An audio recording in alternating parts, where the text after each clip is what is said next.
মাযহাব মানা মানে রাসূলকে অমান্য করা, সাবধান থাকবেন। শেখ মোহাম্মদ ইবনে আব্দুল ওয়াহাব নাজদি বলছেন, আমরা ইমাম আহমদ ইবনে হাম্বল রাহমাতুল্লাহ আলাইহির মাযহাবের অনুসারী। নাই, তাহলে মাযহাব জিনিসটাই ভিত্তিহীন। বরং আমরা জরুরি মনে করি, মানুষের জন্য আবশ্যক মনে করি, তাদেরকে বাধ্য করি তারা যেন চার ইমামের কোনো একজনকে অবশ্যই অনুসরণ করে।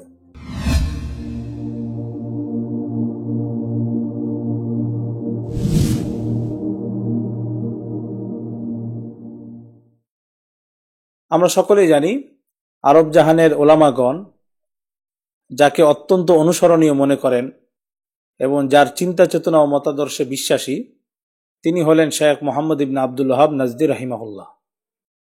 আরবের মাটিতে শিরিক বেদাত উৎখাতের ক্ষেত্রে উনি অনেক কাজ করেছেন এবং আমাদের আহলে হাদিস এবং সালাফি আলেমরাও তাকে সম্মান করেন, তার বইপত্র অধ্যয়ন করেন। তো সেই শেখ মোহাম্মদ ইবনে আব্দুল ওয়াহাব নাজদি রাহিমাহুল্লাহর একটি কিতাব হলো আদ-দুরারুস সানিয়াহ ফিল আজউবাতিন নাজদিয়াহ। আদ-দুরারুস সানিয়াহ ফিল আজউবাতিন নাজদিয়াহ। এই কিতাবটির মূল কপি আমাদের সামনে নেই, কিন্তু এটার মাকতাবতুশ শামেলার যে কপিটা, এই বইটির 1 নম্বর খণ্ডের 227 নম্বর পৃষ্ঠা। আদ-দুরারুস সানিয়াহ ফিল আজউবাতিন নাজদিয়াহ আল মাকতাবতুশ শামেলা, শামেলার যে কপি। তো এই কিতাবটির 1 নম্বর খণ্ডের 227 নম্বর পৃষ্ঠায় শেখ মোহাম্মদ ইবনে আব্দুল ওয়াহাব নাজদি রাহিমাহুল্লাহ বলেন, ওয়া নাহনু আইদান ফিল ফুরু' আলা মাযহাবিল ইমাম আহমদ ইবনে হাম্বল। আমরা ফুরুই মাসায়েলে, শাখাগত মাসায়েলে আমরা ইমাম আহমদ ইবনে হাম্বলের মাযহাবের অনুসারী। শেখ মোহাম্মদ ইবনে আব্দুল ওয়াহাব নাজদি বলছেন, আমরা ইমাম আহমদ ইবনে হাম্বল রাহমাতুল্লাহ আলাইহির মাযহাবের অনুসারী। ওয়ালা নুনকিরু আলা মান ক্বাল্লাদা আহাদাল আইম্মাতিল আরবা। আর যারা চার ইমামের কোনো একজনের তাকলিদ করেন বা অনুসরণ করেন, চার মাযহাবের কোনো একটি অনুসরণ করেন, আমরা তাদের উপর কোনো ধরনের আপত্তি করি না, কোনো ধরনের সমালোচনা করি না, তাদের ক্ষেত্রে আমাদের কোনো আপত্তি নেই। দুনা গায়রিহিম, হ্যাঁ, কেউ যদি চার ইমামের পরিবর্তে, চার মাযহাবের পরিবর্তে অন্য কোনো ইমাম, অন্য কোনো মাযহাব অনুসরণ করেন, তাহলে আমরা তাদের উপর অবশ্যই আপত্তি করব। কেন? লি আদামি জব্তি মাযাহিবিল গায়র, কেননা অন্যদের মাযহাব সুসংরক্ষিত নেই, সেখানে বিভিন্ন ভুল ভ্রান্তি বিষয় অনেক কিছু এসে গেছে।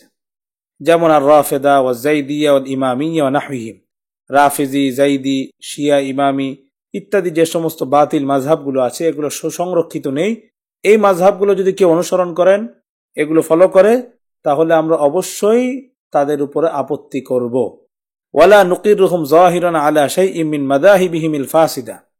এই ফাসেদ মাযহাব যারা অনুসরণ করবে, তাদের এই কাজের কখনোই আমরা স্বীকৃতি দিতে পারি না, সমর্থন দিতে পারি না। কিন্তু এই বাতিল মাযহাবের পরিবর্তে যারা চার ইমামের কোনো একজনের অনুসরণ করবে, চার মাযহাবের কোনো একজন অনুসরণ করবে, তাদের ক্ষেত্রে আমাদের কোনো আপত্তি নেই। আপত্তিতে দূরের কথা, উনি বলছেন বাল নুজবিরুহুম আলা তাকলিদি আহাদিল আইম্মাতিল আরবা, বরং আমরা লোকদেরকে বাধ্য করি, তাদের জন্য বাধ্যতামূলক মনে করি, আবশ্যক মনে করি, তারা যেন চার ইমামের কোনো একজনের অবশ্যই তাকলিদ করেন, চার মাযহাবের কোনো একটি অবশ্যই তারা অনুসরণ করেন। এই ক্ষেত্রে আমরা লোকদেরকে বাধ্য করি, তাদের জন্য এটা আমরা আবশ্যক মনে করি। তো শেখ মোহাম্মদ ইবনে আব্দুল ওয়াহাব নাজদি উনি কয়েকটা কথা বললেন। একটি কথা বললেন, উনি নিজে ইমাম আহমদ ইবনে হাম্বলের মাযহাব অনুসরণ করেন। দ্বিতীয় কথা উনি বললেন, যারা ইমাম আহমদ ইবনে হাম্বলের পরিবর্তে আরো যে তিনটা মাযহাব, তিনজন ইমাম রয়েছে, তাদেরও যদি কেউ অনুসরণ করে, তাহলেও তাদের ক্ষেত্রে কোনো আপত্তি আমরা করি না, করাকে সঠিক মনে করি না। বরং আমরা জরুরি মনে করি, মানুষের জন্য আবশ্যক মনে করি, তাদেরকে বাধ্য করি, তারা যেন চার ইমামের কোনো একজনকে অবশ্যই অনুসরণ করে, এই চার মাযহাবের কোনো একটা অবশ্যই তারা অনুসরণ করে। এই চার মাযহাবের পরিবর্তে আরো যে সমস্ত বাতিল ভ্রান্ত মাযহাব আছে, সেগুলো অনুসরণকে আমরা সঠিক মনে করি না, যারা সেটা অনুসরণ করবেন তাদেরকে যথার্থ মনে করি না। কিন্তু চার মাযহাবের কোনো একটা অনুসরণ করা অবশ্যই জরুরি, অবশ্যই এটা বাধ্যতামূলক হওয়া ucit। أشرقت نفسي بنور من فؤادي حينما رددت يا رب العباد